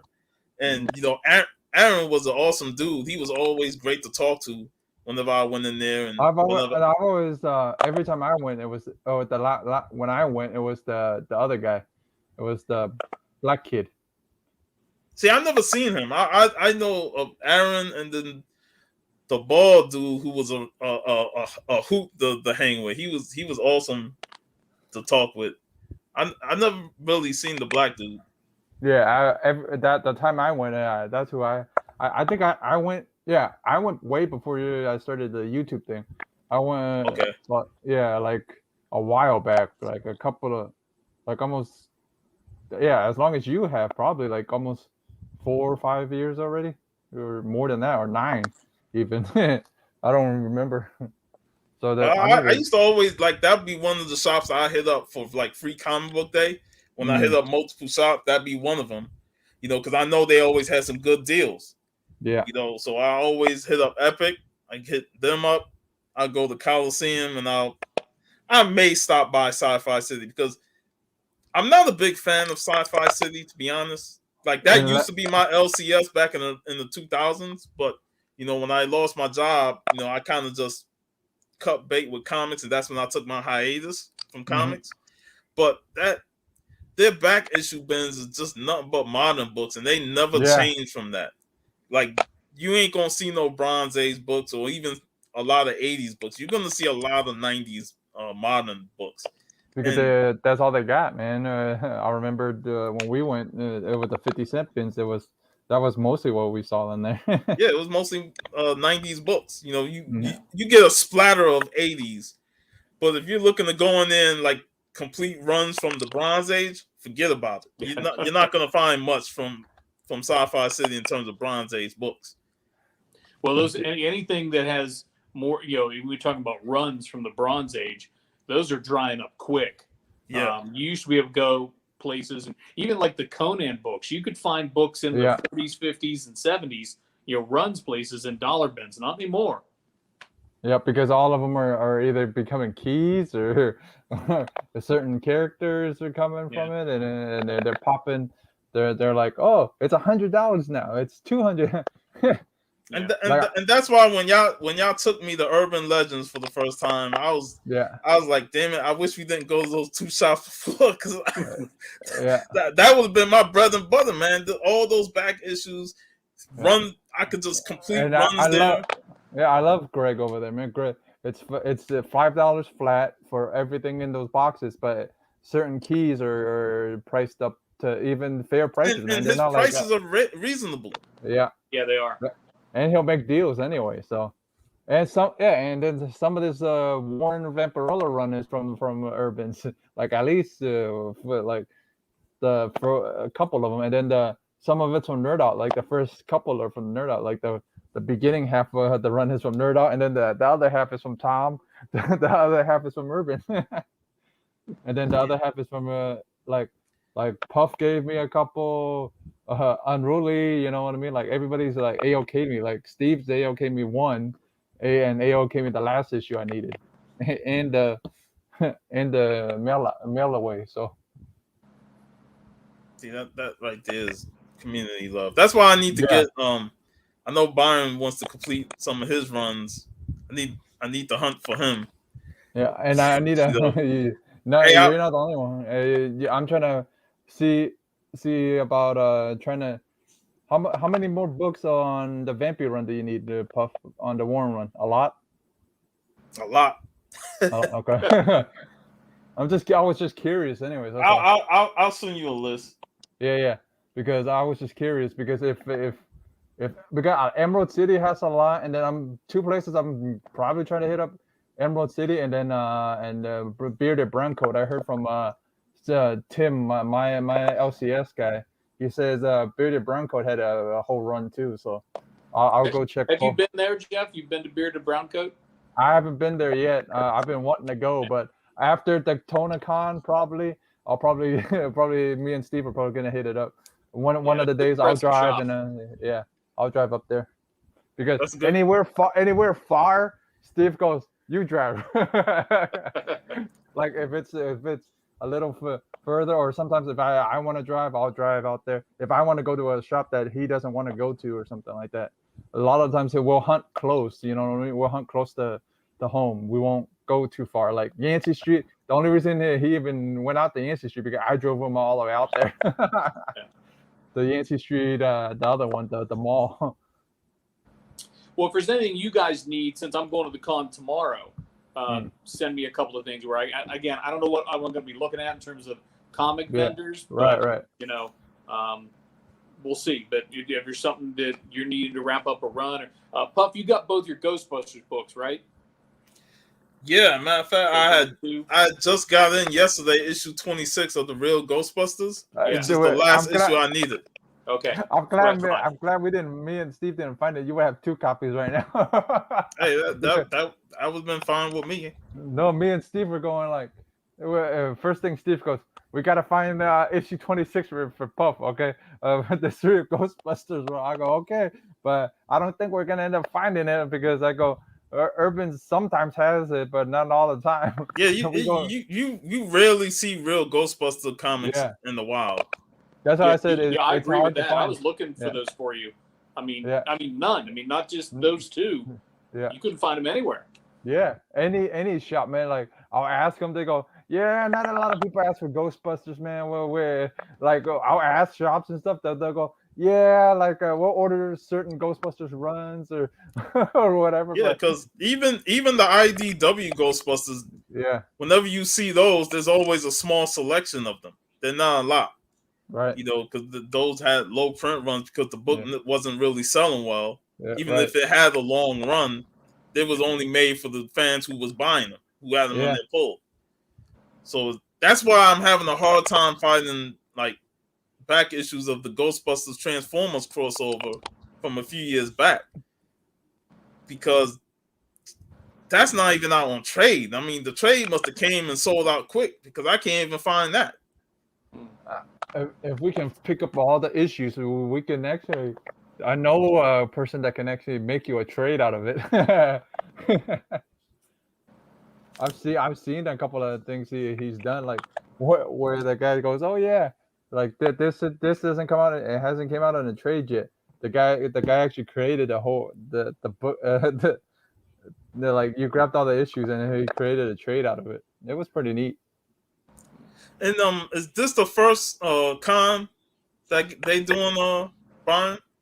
This is, well, I don't know if they've skipped a couple of years or whatever, but I was telling Will and those guys that I went to this very same con at this same hotel in 2017. That's when I met Shazam, Jackson Bostwick, before he started doing the YouTube channel.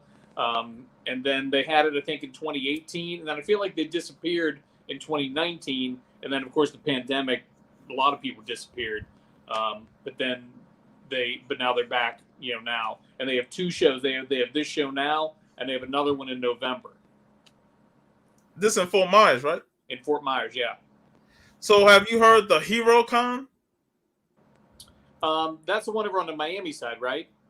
Nah, this one is going to be in Fort Myers because I'm looking at it right now, October 16th, 17th. Oh, wait. No, there's another one that overlaps with Daytona. My wife sent me one. Maybe that's in Lakeland. I don't know, but I'm going to Daytona, of course, because I love that event. I'll look that up because the funny thing about the Hero Con is that they followed me on Instagram. And I'm like, with the Hero Con, and I looked and it said it's coming to beautiful downtown Fort Myers, October 16th, 17th.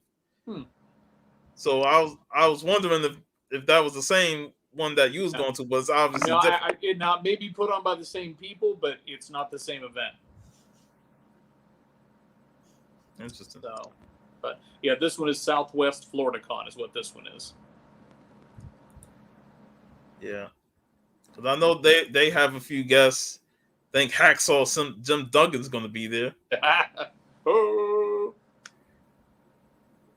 Some of the other names ain't coming to mind for me in terms of if I know them or not. But yeah, that show I was at in Kissimmee where I first met Bueller, Gangrel was there and Tugboat.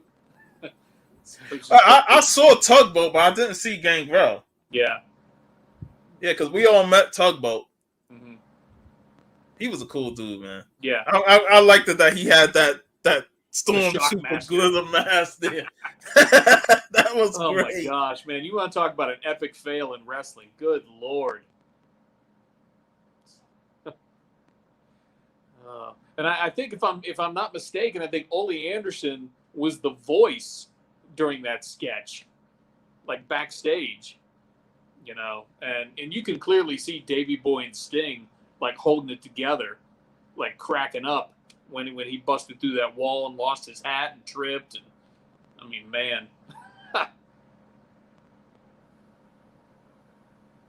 Yeah, Boats, they haven't met him yet. You can hear me? Yeah, I can hear you now. I lost you for a minute.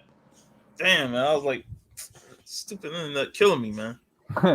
Yeah. No, not just you, man. It's everybody in Florida. I've been having issues all week, so glad I'm not the only one. Well, Jeff, I am gonna jet. I'm gonna go grab some dinner. Looks like some rain's headed my way, so I'm gonna try to beat that and back to the hotel. I'm gonna go ahead and just end the broadcast now before my internet just craps out on me completely. But thanks, guys, for showing up. We was able to talk some Jack Kirby, a little bit of Chadwick Boseman. Yeah, but it's been kind of a terrible experience for me considering my internet. So it's been kind of rotten for me. But I'm glad we get a chance to end the stream. Thanks for Brian for showing up, Jeff, everybody in the chat, Rich Martinez, Vivi. And by the way, check out our stream yesterday talking about The Last Dragon. That was epic, man. Yeah, John I will get to that. And Steve was on there. We had a great time. Yep, I checked it out. But just want to say have a great week, rest of your weekend, everybody. Next week there will be no show because I'll be going to the theaters to see Shang-Chi. So I'll take next weekend off. But tonight the Comic Call will be on. The Comic Call crew will be on. We're going to be talking our DC Comics undervalued in terms of their Silver Age stuff and Bronze Age stuff. Okay. So I would we'll say be yes. talking that on the Common Call crew tonight, 8:45. So have a great rest of your weekend, everybody. Peace. You too.